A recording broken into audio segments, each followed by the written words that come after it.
5 courses that a student takes on the first attempt is the best predictor that a student will graduate. So they've taken all their discretionary dollars and aimed them at what they call the front door, success in the early experience of college. Rio Salado Community College uses data to accurately determine within the first 8 days of a student's enrollment how likely that student is to drop out. If we can figure out where students stumble, we can focus our resources on the places that will help them finish. So there's a lot of other examples, and I'll talk about some of them in the session after this. But I also want to be clear about the limitations of our investments. Despite our size, the Gates Foundation, we are a relatively small piece of the puzzle. Yes, we're good at funding things like R&D on technology and in helping to scale what works, but we aren't good at funding things like initial pilot programs. And we don't have the deep knowledge that regional and community foundations have of the places where they are. So the truth is that if we are going to transform our higher education system, all of us need to work together. And we need to reset our collective finish line, regardless of where across the education pipeline you work, from early learning to middle school to high school to post-secondary. Completion must be our end goal and our common intent. There is so much to be done, and I hope that we can do it together by building on each other's strengths towards a common goal. Despite the enormous challenges that we face in post-secondary education, I'm incredibly optimistic about our prospects for helping more students complete the degrees they need. And that's because our biggest national challenges right now also open up opportunities. Look no further than here in New Orleans. What was lost in this city was unimaginable, and we can never forget that. But as Dr. Francis was talking about earlier today, one of the reasons that there's a rebirth of hope is that it's not just a city that's being rebuilt here, but an entirely new and complicated school system that's doing more for students than we ever thought possible. So this city knows about radical change in education. Just in this way, I believe our national challenges open up opportunities to radically transform higher education. With all our economic trouble, there's greater urgency and much more focus on figuring out how we can educate the workforce of the future to create and fill the jobs of the future and build the democracy we need.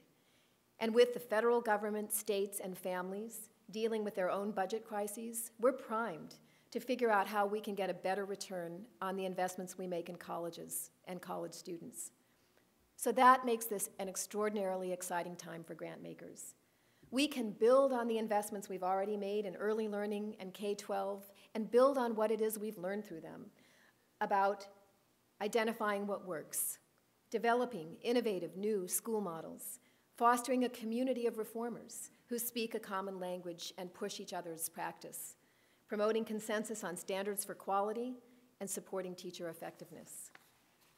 It is really important that we align our K-12 efforts with our work to improve college completion and not to see them as separate and unrelated.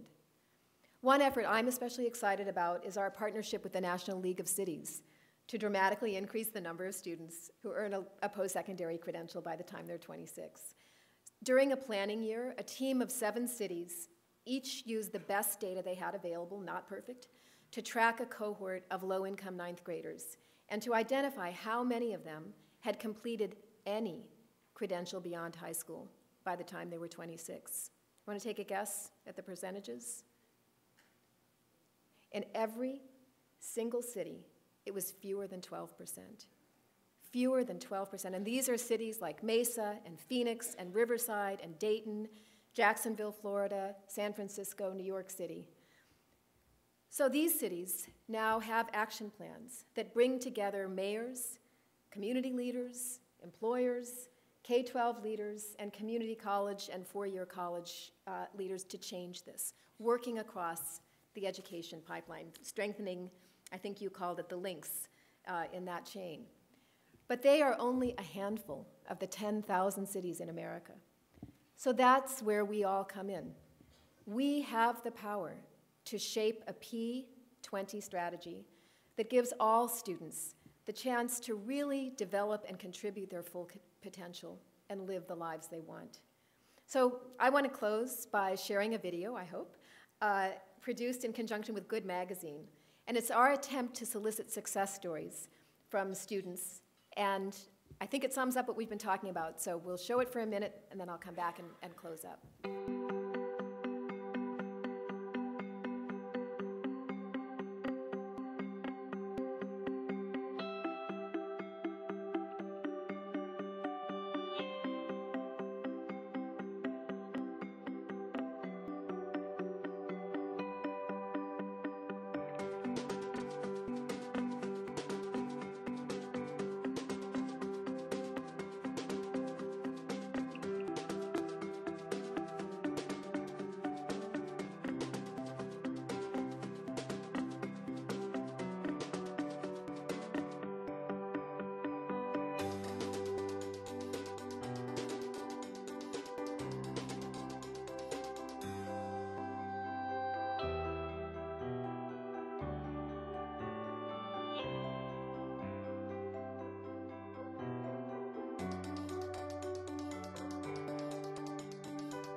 We have been getting incredible stories as a result of this.